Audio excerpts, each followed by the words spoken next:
दिन में मरूं न रात में मरूं, न दिन है न रात है। सूरज अस्त होने से 15 मिनट पहले, जिसे हम और आप संध्या बोलते हैं, भगवान उसी वक्त आए। तूने कहा था न मैं अस्त्र से मरूं न शस्त्र से मरूं, न मेरे हाथ में कोई अस्त्र है न शस्त्र है। तूने कहा था न मैं भीतर मरूं न बाहर मरूं, न तू भीतर है न बाहर है। भगवान ने बीच चौखट पे रख लिया। अब महाराज इतने भगवान के भक्त भी तेज हैं। एक बात कही, नाथ में 12 महीनों में न मरूं। परीक्षित महाराज 1 साल में कितने महीने होते? 12। अब की बार कितने थे? 13। लोंद का महीना भगवान ने हिरण्यकश्यप के लिए शुरू कर दिया। बोले मैं 12 महीनों में नहीं मारूंगा। अब पृथ्वी आकाश तो हिलन लगे, वो महाघोर संग्राम हुआ। आखिर नरियर के हाथों से निश्चर का काम तमाम हुआ। जब हिरण्यकश्यप मारे गए तो बड़ी सी जीभ, बड़े बड़े नाखून भगवान के लक्ष्मी मैया ने जवाब दियो कि सब भाग रहे हो, क्या बात है? अच्छा माता एक बात बताएं, आपके फायदे की है, सुनोगी? माताओं के फायदे की है, बोलूं? बोलो। तो फायदा कितना अच्छा लगता है। पति चाहे कितने भी गुस्से में हो, पति चाहे कितने भी गुस्से में हो, और औरत सज धज करके एक बार मुस्कुरा दे, सब गुस्सा शांत। बोलिए गोविंद भगवान की, कितनी प्रसन्न है। अब ऐसा ना है कि एकदम गुस्से में बैठे हो, लगाएं पौआ और पौंजा श्रृंगार करके सब पूरा धेर के डाल दें। हाँ, यहाँ लक्ष्मी मैया पहुंची तो अट्ठा हंस करके हंसे। लक्ष्मी मैया ने विचार किया कि ऐसा स्वरूप तो मैंने गोविंद को कबहू ना देखो, ये किस स्वरूप में है। प्रभु मुस्कराए हैं, प्रहलाद को इशारा दिया देवताओं ने कि प्रहलादम प्रेषयामास ब्रह्मावस्थित मंत्र के तात प्रसयोपे ही सुपित्रे कुपितम प्रभु महा। जाइए वत्स, आप पिता की गोदी में बैठो। तात माने पिता, वो पुत्र की तरह आपको दुलार करेंगे। परीक्षित भक्त और भगवान में इतना प्रेम है, प्रभु नरसिंह अपनी जिह्वा के द्वारा प्रहलाद को चाटने लगे। प्रहलाद से कहा कि वरदान मांगिए। आजकल को बेटा हो तो ना तो सीधी कहा तो बाप भाड़ में जाए, हमें प्राइम मिनिस्टर बनाओ या चीफ मिनिस्टर बनाओ। लेकिन प्रहलाद बोले कि हे पिताजी, अगर आप देना चाहते हैं तो एक चीज दे दें। क्या? हमारे पिता को बैकुंठ धाम दे दीजिए। भगवान बोले अरे बाबरे, जो मेरे हाथों से मरा है वो सीधा बैकुंठ में गया, उसे मांगने की जरूरत नहीं है। वरदान दिया, भगवान के नाखूनों में मची खुजली। भगवान ने वो नाखून उमर के वृक्ष में चुभो दिए तो खुजली शांति हो गई। उमर के वृक्ष ने जवाब दिया कि महाराज आपने तो नाखूनों की खुजली शांति कर ली, लेकिन मुझे कुछ नहीं दिया। तो भगवान ने वरदान दिया है उमर के वृक्ष को कि जाओ, जो भक्त मेरा तुम्हारे नीचे से होकर के गुजरेगा, उमर के वृक्ष के नीचे से, उसका 1/4 मतलब चौथाई का हिस्सा तुझ में प्रवेश हो जाएगा।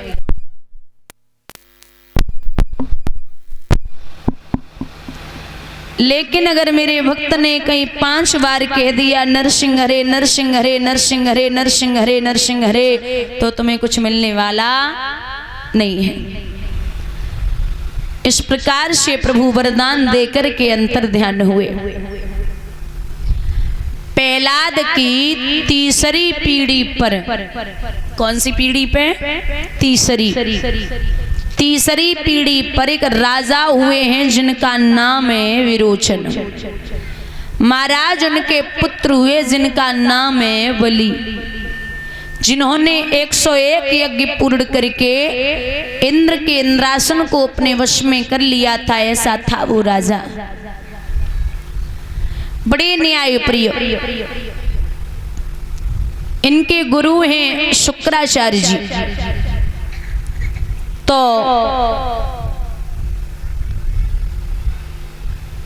देवताओं की माँ का नाम है अदिति और पिता का नाम है कश्यप। राक्षसों की माँ का नाम है दिति और पिता का नाम है कश्यप। राक्षसों की और देवताओं की माताएं अलग अलग थीं, पिता एक ही थे। अदिति से देवता और दिति से राक्षस इसलिए हुए थे क्योंकि दिन में भजन करते समय कश्यप ऋषि को दिति मैया ने उठाया। उठाकर के दिन में संभोग हुआ तो उन्होंने जवाब दिया कि तूने मेरे भजन में विघ्न डाली है, मैं तुम्हें श्राप देता हूं कि तेरे गर्भ से राक्षसों की उत्पत्ति होगी।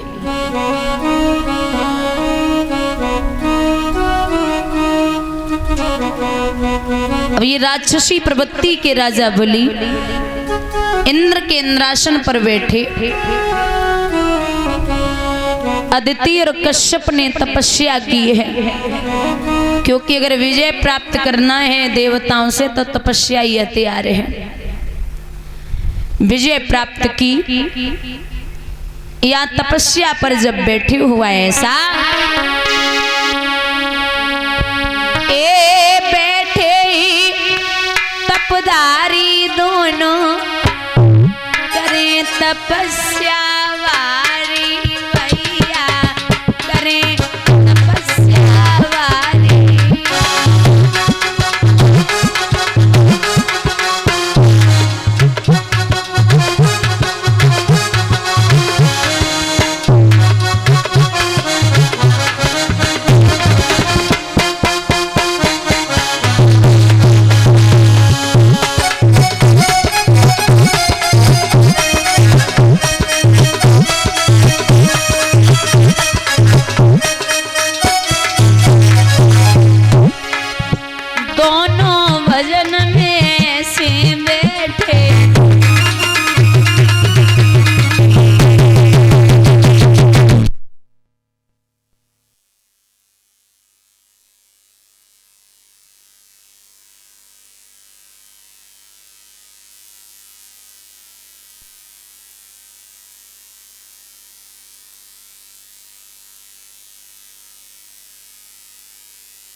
सुधि बुद्धि अपनी वो खो बैठे,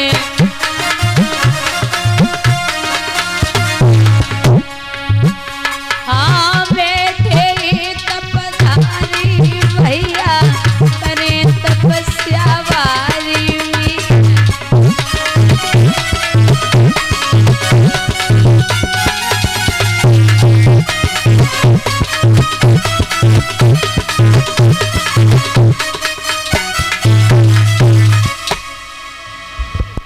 तपस्या पे बैठे तो इतनी वर्षें व्यतीत हुई हैं, शरीर पे धूल जम गई। भगवान प्रसन्न हुए, बोले मैया अदिति अरे नेत्र खोलो, मैं आपके सामने खड़ा हूं। तो भगवान जब सामने खड़े देखे, हाथ जोड़े मैया अदिति ने, भगवान बोले माँ बता क्या चाहिए। तो जवाब दिया कि हे प्रभु अगर आप हमसे प्रसन्न हैं तो एक चीज दे दें। क्या?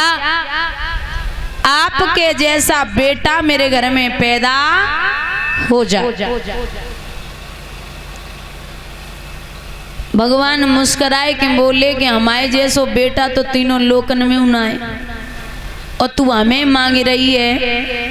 तो जा मैया, तूने इतनी तपस्या की है, मैं तुझसे कहता हूं कि मैं स्वयं तेरे घर में अवतार धारण करूंगा।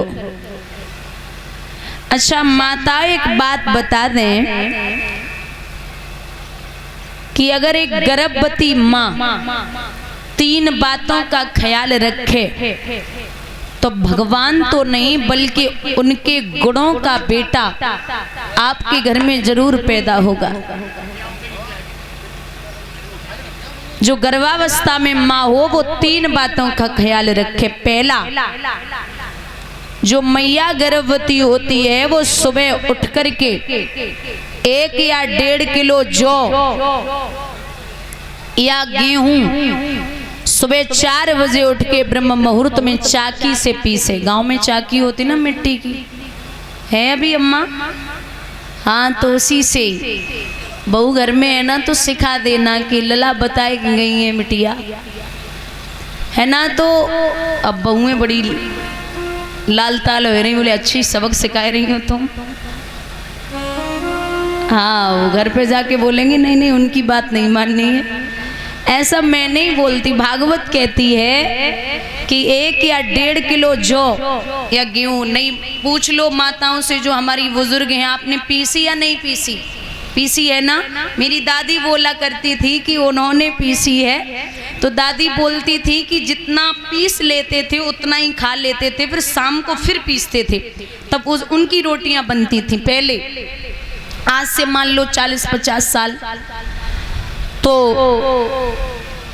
कहते हैं कि यहाँ कहा है कि 1 या 1.5 किलो जौ चाकी से पीसे सुबह उठ के, और 21 या 11 परिक्रमा गाय के लगाए सुबह। शाम को सोने से पहले 1 गिलास गाय का दूध सेवन करें। आप सोच रही बड़ा सरल है, तो आपको बता दें कि जो माँ सुबह उठ के चाकी घुमाती है, जैसे चाकी घूमती है उसी तरीके से भगवान का सुदर्शन चक्र घूमता है। और जो आवाज चाकी से आती है वैसी आवाज भगवान के घंटे और घड़ियालों से आती है। उसका असर आपके बच्चे पे पड़ता है। और जो माँ गाय का दूध सेवन करेगी तो गाय के दूध में बड़ी शक्ति, बल और ज्ञान होता है। जो माँ सेवन करेगी गर्भावस्था में उसका बेटा बड़ा बलशाली और शक्तिशाली ज्ञानी पैदा होगा, चाहे बेटा हो या बेटी हो। और गाय के शरीर में देवी देवताओं का निवास होता है। एक गर्भवती माँ मथुरा, वृंदावन, दाऊजी, वर्षाने, गोकर्णी, वैष्णो देवी, हरिद्वार कहीं नहीं जा सकती, इसलिए घर बैठे ही अनेक तीर्थों का भ्रमण करे। चलो ये काम कर भी सकती हो, लेकिन एक चौथा और है, पता है क्या? 9 महीने तक न पराई संगत बैठे, न किसी की बुराई करें। अच्छा तुम 3 कैसे भी कर लोगी, लेकिन ये जो चौथा बताया ना बुराई वाला, ये नहीं मानोगी। बुराई बिना तो पेट को जो भोजन वो हजम ही ना होवेगो, सो सब मान ली, लेकिन बुराई कर वो ना मानेंगी। और हो सके तो 9 महीने तक हमारे बाल कृष्ण गोपाल जी की पूजा करें। इससे आपके यहाँ भगवान नहीं बल्कि उनके गुणों का बेटा जरूर पैदा होगा। तो भगवान से कहा कि आप स्वयं आए। भगवान बोले बिल्कुल आऊंगा। 9 महीने के बाद में मैया अदिति के गर्भ से। और एक बात और, माताओं गर्भावस्था में ऐसा विद्वान कहते हैं कि मायके जाना भी गलत है। मायके भी अगर हो सके तो न जाए। पहले तो माताएं जाती नहीं है। और गर्भावस्था में भागवत का प्रमाण है कि जो एक कंस था, ये कंस की जो माँ पवन रेखा यानी कि राजा उग्रसेन की पत्नी, वो पिता के यहाँ गई थी मायके में। और ऐसे वस्त्र पहने तो हवा चली है, वस्त्र हटा शरीर से, गर्भ पर एक दुर्मिलिक नामक राक्षस की निगाह पड़ी है। उसी से ये कंस पैदा हुआ है, सिर्फ निगाह पड़ने से। तो माताएं जितना हो सके घर से बाहर ज्यादा ना निकलें। जैसे आप खाएंगी, जैसा आप बोलेंगी, जैसी संगति बैठेंगी, वैसा ही असर आपके बच्चे पे पड़ेगा। बोली गोविंद भगवान की। यहाँ महाराज भगवान ने 9 महीने के बाद में मैया अदिति के गर्भ से अवतार लियो है। अभिजित मुहूर्त है, दिन के 12 बजे हैं। अच्छा, प्रभु ने अवतार जब जब लिया तब तब या तो दिन के 12 बजे या फिर रात के 12 बजे। अहिरे की बुद्धि कब खुलती है? 12 बजे। ऐसे बोल लीजिए सच में खुलती है। ऐसा कुछ नहीं होता, लिखा है 12 जे 12 बे 12 बे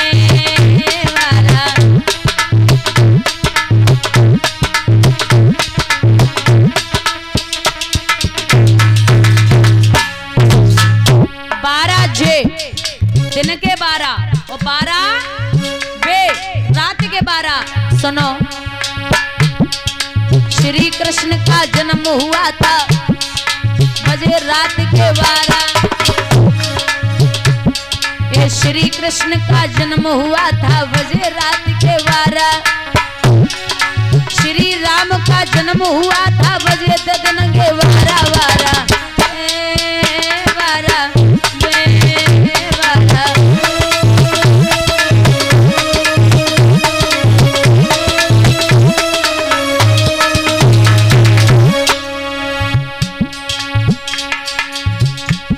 12 भगवान का जन्म हुआ था।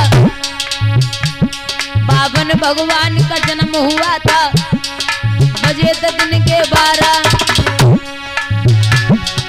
श्री कृष्ण की बजी बसुरिया बजे रात के 12।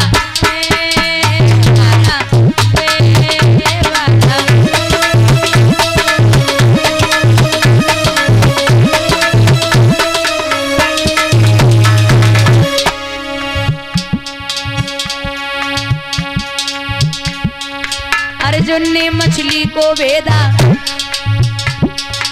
अर्जुन ने मछली को वेदा बजे दिन के 12। अर्जुन ने मछली को वेदा बजे दिन के 12। ये पांचांग उठा के देखो राशि होती 12 12।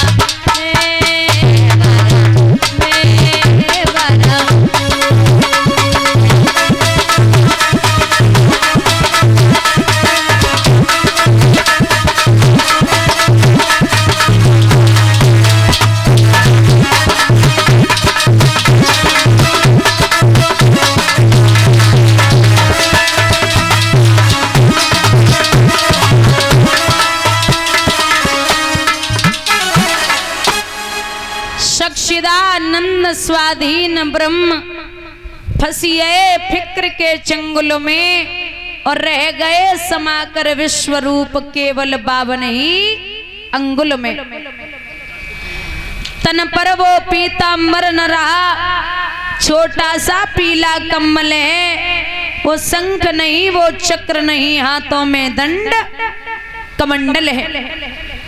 बैजंती कौस्तुम मूलिए सीधी तुलसी की माला है और ब्रह्मांड दबाने वाले के दबिरही बगल नगशाला है। भगवान का सब स्वरूप अलग है, 52 अंगुल के और बड़े प्यारे से भगवान ने अपना गुरु बनाया बृहस्पति जी को। देवताओं के गुरु हैं बृहस्पति जी और राक्षसों के गुरु हैं शुक्राचार्य जी। अब तो ऐसे गुरु बचे हैं, प्राइमरी स्कूल देखे जो खिचड़ी और दलिया मिलते टाइम तो उनमें एक बार अधिकारी साहब ने फोन किया, बोले हमारे देखेंगे बच्चे कैसे पढ़े हैं, कितने तेज हैं। तो अधिकारी साहब पहुंचे, मास्टर बड़ा चालाक था, उसने होशियार बच्चे जो थे वो आगे बिठा दिए, जो सेकंड हैंड खोपड़ी गिरे वे पीछे कर दे। अधिकारी आए, उन्होंने आगे वाले बच्चे को खड़ा किया, बोले खड़ा हो जा। बच्चा खड़ा हुआ, बोले ये बता हमारे देश के जो प्रधानमंत्री है वो कौन है? मोदी से पहले कौन थे? बोले साहब डॉक्टर मनमोहन सिंह। बोले शाबाश। एक और क्वेश्चन बता। बोले पूछिए साहब, हमारा देश जो है वो स्वतंत्र कब हुआ? तो जवाब दो महाराज। 1947 में कार्रवाई हुई, 1950 में पूर्ण रूप से स्वतंत्र हो गया। अब पीछे वाले को क्या पता कि हम नंबर वाले वालों, वो तो बेस हो ही रहे, बने 1 साल से कॉपी किताब खोले के ना देखी। बोले ये सो देखिए जो आगे वाले ने कह दी वही हम कह दी, आन दे। सो पीछे पहुंचे, बोले खड़ा हो। बच्चा खड़ा हुआ, बोले नाम क्या है? झटके में बोला डॉक्टर मनमोहन सिंह। नाम तो चलो यूं सकत है, नाव तकत सिंह घर में पटली नहीं, नाव गुलाब सिंह मुँह में बदबू आई रही, ना सजनी सजना के लिए चप्पल नहीं ठाड़ी, ना प्रेमलता धनी पे सगी पेल, और ना लज्जावती चौराहे पे बढ़िया गोले समोसा खाए रही। तो नाम तो कैसे वो रख सकते? बच्चा बोला साहब डॉक्टर मनमोहन सिंह। बोला शाबाश। एक और क्वेश्चन बता। वो पूछिए साहब तेरी डेट ऑफ बर्थ क्या, मतलब तेरा जन्म कब हुआ? बोले साहब 1947 में कार्रवाई, 1950 में। हे जननी तू पुत्र जन के दाता के सूर, और नाई तो यूं वांझ रहे क्यों वृथा गमावे नूर। अगर बेटा पैदा करने हैं तो महाराणा प्रताप और शिवाजी जैसे, वरना बेटियां किसी से कम नहीं होती। बोलिए गोविंद भगवान की। भैया गुरु बनाए के भगवान जब चले हैं भोले बाबा के द्वारे पे जाए के भिक्षा